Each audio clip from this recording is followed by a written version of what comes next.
Now, Cap gave you first alert weather with Chief Meteorologist Kristin Walls. And if you're just waking up this morning, it is February 2nd and Groundhog Day. So he did see a shadow. Phil declaring 6 more weeks of winter if you believe this furry rodent.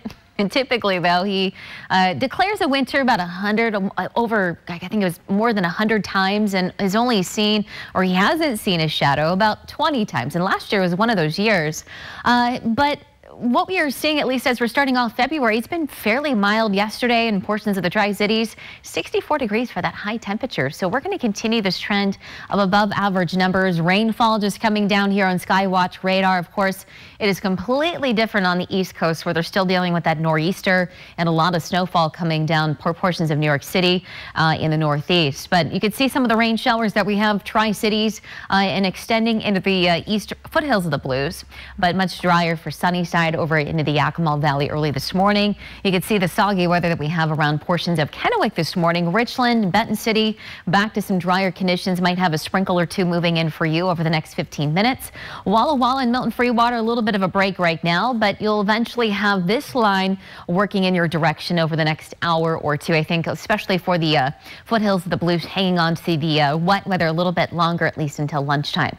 Winter weather advisory. This is a new one that was just issued from 1 p.m. today until 10 a.m. on Wednesday. So, of course, some of the higher elevations expecting more snowfall. Eastern slopes, Cascades. Eastern slopes there could pick up 5 to 9 inches of snowfall as we get more unsettled weather, which you could see around the Pacific Northwest early this morning. Some of those higher elevations looking at a little bit of some snow as well this morning. So there's Futurecast, 9 o'clock this morning. Drying out in the Tri-Cities, but some rain showers still left over until the lunchtime hour for Walla Walla, Pendleton, and Dayton. A lot more sun in the forecast this afternoon, but our winds are expected to pick up. Eastern slopes into the Cascades still unsettled, and that will continue overnight tonight into early tomorrow morning.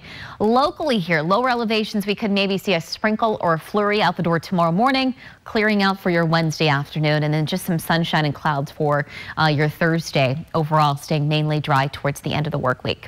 Winds, as I mentioned, will continue to pick up early this morning. Not too bad right now. 11 miles per hour wind in Walla Walla, 9 in the Tri-Cities.